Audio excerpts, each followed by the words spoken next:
എക്സലിൽ നമുക്ക് ആവശ്യമുള്ള സെല്ലുകൾ മാത്രം പാസ്വേഡ് ഉപയോഗിച്ച് പ്രൊട്ടക്ട് ചെയ്യാൻ പറ്റും. എങ്ങനെയാണോ?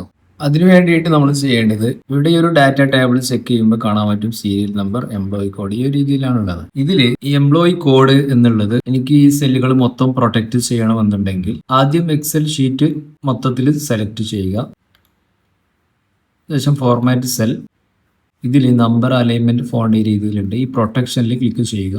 ഈ ലോക്ക്ഡ് എന്നുള്ളത് അൺചെക്ക് ചെയ്ത് കൊടുക്കുക, ഓക്കെ കൊടുക്കുക. ഇപ്പോൾ നമ്മുടെ എല്ലാ സെല്ലുകളും അൺലോക്ക് ആയിട്ടുണ്ട്.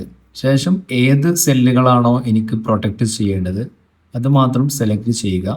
റൈറ്റ് ബട്ടൺ ക്ലിക്ക് ചെയ്ത് ഫോർമാറ്റ് സെൽസ്. ഇതിൽ ഈ പ്രൊട്ടക്ഷൻ എന്നതിൽ ലോക്ക്ഡ് നമ്മൾ മുമ്പ് ചെയ്തത് തന്നെ അത് ചെക്ക് ചെയ്ത് കൊടുക്കുക, ഓക്കെ കൊടുക്കുക. ഇപ്പോൾ ഇത് മാത്രം ലോക്ക് ആയിട്ടുണ്ട്. അതിനുശേഷം ഈ റിവ്യൂ ടാബിൽ പ്രൊട്ടക്ട് ഷീറ്റ് ഇതിൽ ക്ലിക്ക് ചെയ്യുക.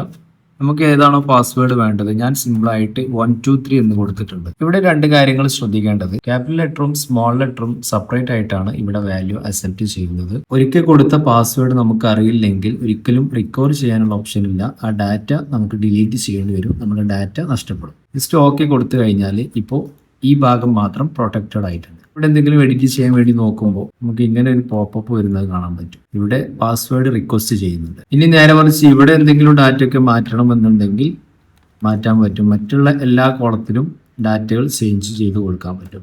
ഇനി ഇത് ഒഴിവാക്കണമെന്നുണ്ടെങ്കിൽ ജസ്റ്റ് ഈ റിവ്യൂവിൽ അൺപ്രൊട്ടക്ട് ഷീറ്റ് ഇതിൽ ക്ലിക്ക് ചെയ്യുക. നമ്മൾ ഏത് പാസ്വേഡ് ആണോ കൊടുത്തിരുന്നത് അതൊന്ന് ടൈപ്പ് ചെയ്ത് കൊടുക്കുക, ഓക്കെ കൊടുത്ത് ഇത് അൺപ്രൊട്ടക്റ്റ് ആയിട്ടുണ്ട്. ജോലിക്കൊപ്പവും ജോലിക്ക് വേണ്ടിയും മൈക്രോസോഫ്റ്റ് എക്സൽ വളരെ വിശദമായിട്ട് നിങ്ങൾക്ക് ഓൺലൈനായിട്ട് പഠിക്കണമെന്നുണ്ടെങ്കിൽ ഈ നമ്പറിലേക്ക് വാട്സപ്പ് ചെയ്യുക. താങ്ക്